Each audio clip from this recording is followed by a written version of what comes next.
a 5 feet 5 inches guy with unruly curly hair and a red suit who has the spirit of a theater. Katt Williams is a unique comic. He is a stage phenomenon from America's underbelly. An accomplished comic who can stand beside Chris Rock and Dave Chappelle and fill stages most performers can only dream about. That splendor vanished so quickly no one could blink. Katt dived into a Hollywood-shaking maelstrom a few years after her success. Punching a teenager in broad daylight, getting handcuffed in a Walmart parking lot, and lawsuits so odd they sound like jokes, but are true court records. What threw a comic genius from the top to the bottom so quickly? This is about a man with everything. Suddenly saw everything crumble. Katt Williams was born Micah Sierra Williams on September 2, 1971, in Cincinnati, Ohio, when tranquil and dangerous neighborhoods were only a few blocks apart. He grew up in a modest Jack Street house at a turbulent time in America. Violence, crime, and wealth inequality rising. Teacher Brenda Louise was his mother. Jehovah's Witnesses reprimanded women who always folded towels properly. John C. Williams, a journalist with military discipline, raised him in a calm, intellectual family. It produced one of the neighborhood's most rebellious and smartest kids. Katt was notable in elementary school. He was so little, his mother said, people believed he was 6 when he was 10. Small body, baby face, but smart above his age. At age 7, he could memorize adult conversations, analyze them, and respond with lines that startled his class. Katt said he saw people shatter bottles in front of him, saw a drunk man drop in the street and never wake up, and was hounded by police who thought he was a kid courier for local dealers. However, those years taught him something no school could. Stand-up comedy genius was born on the streets, not in school. Katt fled home quietly at 12. In interviews years later, he said he departed with $5, jeans, a t-shirt, and a keen mind that believed he could survive alone. Strangely, he did. Katt went from state to state. He slept on abandoned buses, shop storage rooms, and makeshift dwellings with doors. He did whatever work that paid, waiting tables, washing dishes, selling on the street. Most importantly, he started speaking on stage. Katt played at his first open mic age 13. A tiny youngster stood in front of inebriated adults in dim places, but every sentence he dropped made the room laugh. He made $30 that night, his most ever. More significantly, he recognized his voice was powerful. As his friends studied for examinations, was a street performer at 14, even performing in bars he had to lie about his age to enter. Cheap bars to America's standing-up beast. Katt earned $20 to $30 a night talking in shabby Florida and Ohio taverns. A generous owner might give a dish of cold chicken wings. He performed nightly to a growing audience. By 17, was no longer a jokester. He entertained at numerous clubs $4, $200, $300 a night, a lot for a teenager without a diploma or family support. His first true chance arrived. BT. Comic View. Legend started there. BET Comic View featured Katt in 1999. Legendary black comedic talent Discovery Show. DL and Steve Harvey Cedric Hewlett entered that stage for the first. A tight suit around his little frame, unkempt hair, and piercing eyes that could study the world. Katt increased that week's rating by approximately 20% in 6 minutes, an almost unimaginable feat for a new face. He returned repeatedly after that. Audiences yelled his name. Hollywood took notice. Support that changed everything. Ice Cube called Friday After Next Katt in 2002. Money Mike, screen time. Under 30 minutes. The picture grossed $33 million, but audiences didn't mention Ice Cube or Mike Epps. They meant Katt Williams, the little man in a red suit with swagger and razor-sharp lines. Hollywood can understand one supporting part. Putting Katt in the frame will steal all the light. HBO The Empire, which produced Carlin Chappelle and Chris Rock, awarded Katt a rare comedy privilege in 2006. Special to him. The Pimp Chronicles Pete. A August 16, 2006 episode broadcast. America experienced a phenomena that night. HBO comedy viewership rose 40% as early internet clips went viral. National meme, green carpet story. His gigs sold out in hours. The post-special tour grossed $20 to $25 million, and Katt's nightly compensation rose to $50,000 to $70,000, second only to Chris Rock and Dane Cook. At that point, Katt joined comedic royalty. With his DVD American Hustle, Katt Williams's career changed forever in 2007. Just an independent comic. No big studio. No huge marketing. But he did what the industry thought impossible. His DVDs sold over 1 million copies, making it platinum, a feat even veteran comedians rarely achieved. Katt went from theatrical sensation to premium entertainment brand after this massive success. Pimpin' a year later. Pimpin' consolidated power. Katt was now one of America's top ticket sales, acknowledged by the business. Katt Williams excelled on stage and in the market, making him a beast. From 2010 to 2016, Katt was a pop icon. He made a mark in the Boondocks after his razor-sharp street comedy appeared on Wild 'N Out. He voiced Money in Grand Theft Auto 4, a character players still talk about. Performed in Hollywood films like Norbit in 2007, Epic Movie First Sunday, and Scary Movie 5 in 2013. Katt was bright, intelligent, and irreplaceable as urban comedy's face. However, darkness spread behind the dazzling lights. Scandals, lawsuits, and small disputes built up. Katt Williams broke down. Scandals, stunning litigation, and Katt Williams noir. Restaurant chase and $3.6 million lawsuit. The night of November 9, 2008, Atlanta was colder than usual. Katt enjoyed dinner at Johann's Steakhouse after a Fox Theater performance. Chaos broke out 45 minutes after entering the eatery. Action movie scene like. The accused victim was Atlanta businessman Marion Powers. He said Katt abruptly grabbed a bottle of vodka and smashed it into him, forcing him to bleed and be hospitalized. 5 restaurant patrons told a different tale. They alleged Powers approached Katt's table and ridiculed him, mocked his job, and mentioned his family. He stood too near, talked too much, and tried to provoke Katt, according to one witness. These accounts say Powers touching Katt's shirt originally sparked the incident. Katt reacted promptly, causing an overturned table, broken glasses, terrified patrons, and the restaurant contacting the police. The next day, Powers sued Katt for $3.6 million for assault, bodily pain, emotional distress, and reckless conduct. A radius restriction was ordered by the court, preventing Katt from performing at Atlanta venues while the litigation was pending. Katt did not protest, explain, or call a press conference. One brief sentence to TMZ. Someone wants to push me over. After a series of incidents fell on him with exceptional frequency, the 2008 instance was the first domino to fall, causing dozens of difficulties. Hollywood was chilled by the garage bodyguard incident the night before. Although Katt Williams's career was previously shaken by several petty altercations, an inner circle explosion occurred in 2012. One of his closest associates, Noel Power Hollingsworth, started it. Noel alleged in the Los Angeles civil case that everything began with a work request he denied. In public documents, he merely stated that the request was illegal and outside his professional duties. Noel departed after refusing. Everything went haywire then. In the lawsuit, Noel claimed that Katt's team pulled him into the garage behind the house and assaulted him. He stated Katt was in the garage and did not attack or intervene. Katt was accused of severe assault, wrongful confinement, emotional injury, and allowing the violence. Damage demand, $5 million. Katt's side quickly denied everything and called it an extortion plot. Katt's lawyer said Noel hurt himself fighting with a crew member and dragged Katt into the case because he was the wealthiest. There were no cameras, no independent witnesses, just Noel's hospital charges and Katt's denial. Trial was never held. Both sides settled confidentially for an undisclosed amount. From then on, articles, TV, and podcasts asked the same question. Katt Williams' bodyguard left. What was going on behind the scenes? Everything broke after the assistant incident in the hotel room. Los Angeles 2011. It was when Katt Williams performed constantly. His crew had to monitor the clock to remind him to eat due to his busy schedule and inadequate sleep. The person closest to him throughout that frenzy was Melissa Ishmael, his personal assistant, who managed scheduling, contracts, medication, and transportation. The lawsuit claims that everything happened one night after a show in the team's hotel room. Melissa stated she had been stressed and irritable for weeks before the incident.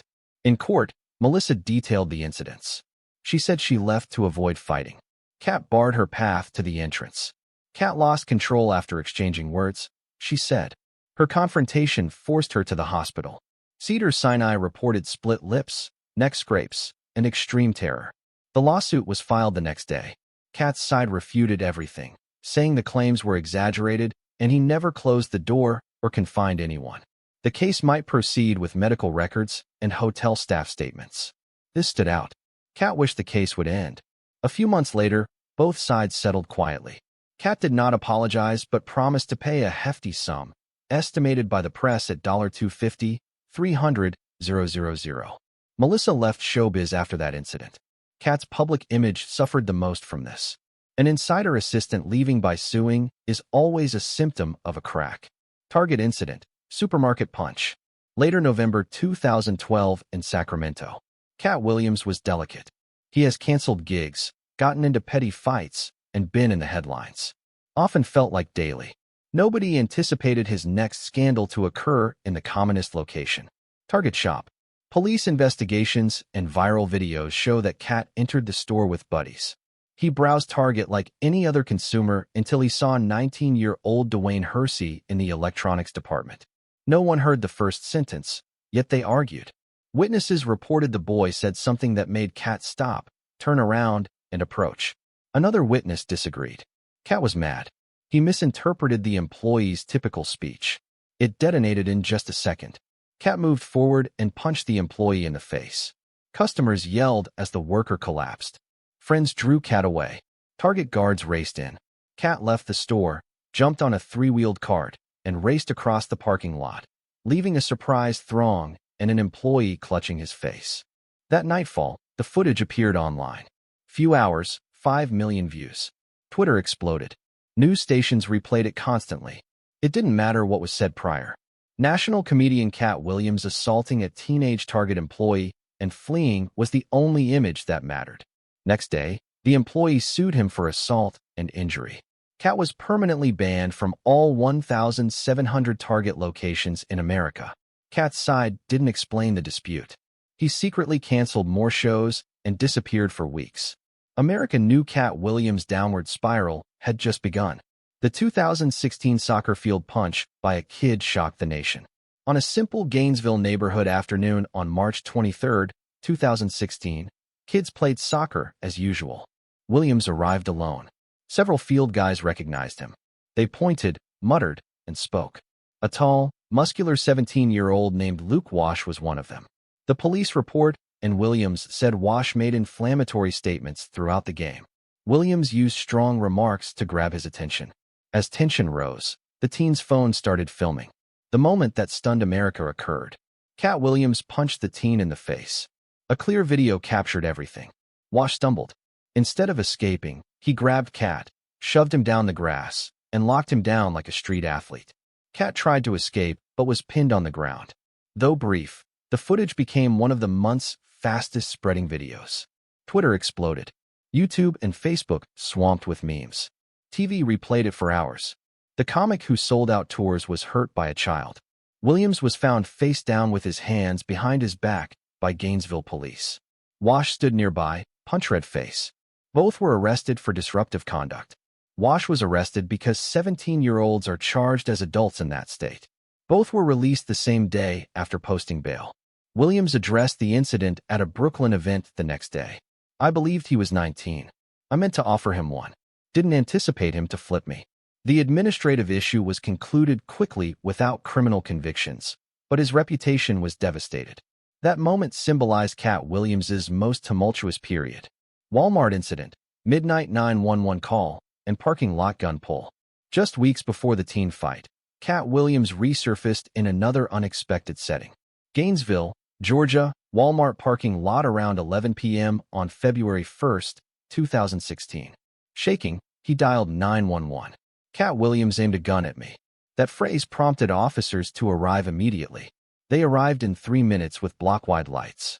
Katt stood next to his SUV, hands up, neither fleeing or protesting, in the lot of trucks and chilly white fluorescent lights.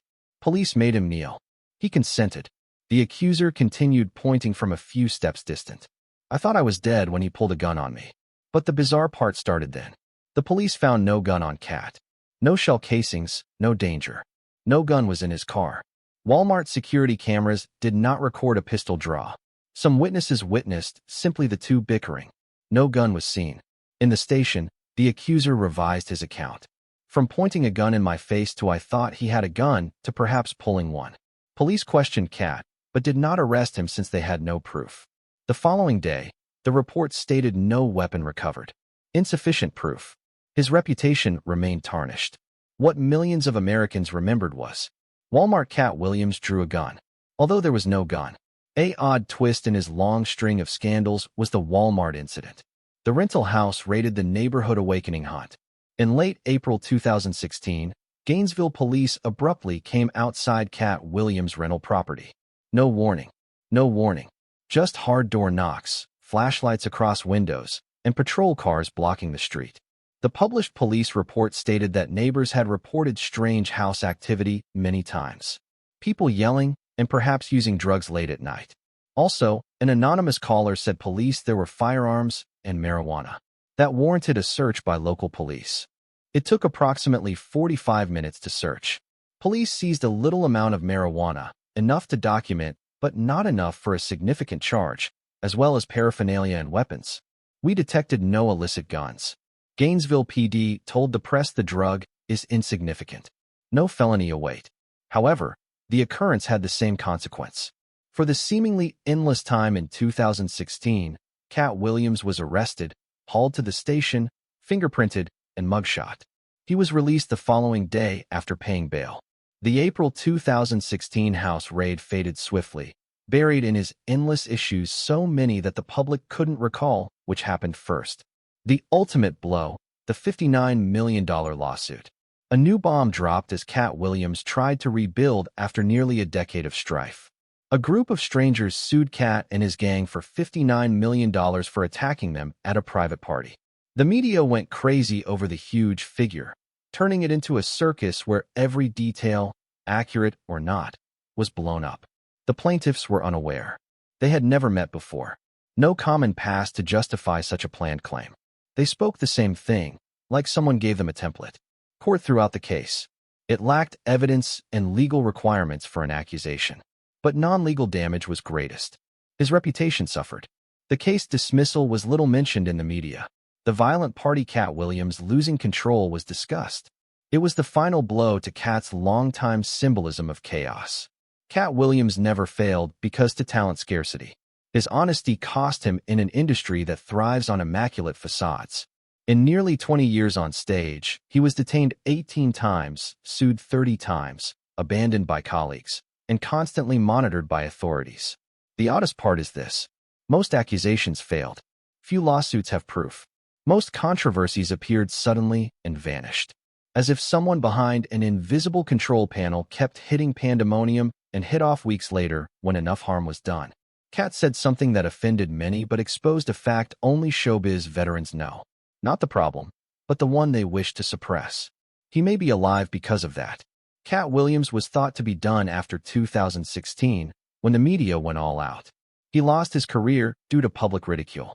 Videos played for months.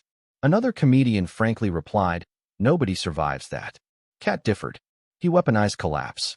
The resurrection of a genius. After hiding from the media, Katt returned to modest Atlanta and Houston comedy clubs in late 2016 and early 2017. To small Los Angeles rooms to test new material. The clubs were crowded, surprising everyone. Curious visitors left with the same reaction. Katt's flames remained sharper. Small shows spread news rapidly, replenishing his momentum. Netflix offered him a significant opportunity to film Great America in 2018. It heralded his real return. The special was lauded for maturity. Stop the theatrics. Instead, cold, cutting comedy politics society street realism from a hit-bottom perspective. Great America immediately became the top U.S. comedy show, placing Katt back in the spotlight. Katt startled audiences as Uncle Willie in Donald Glover's Atlanta that year.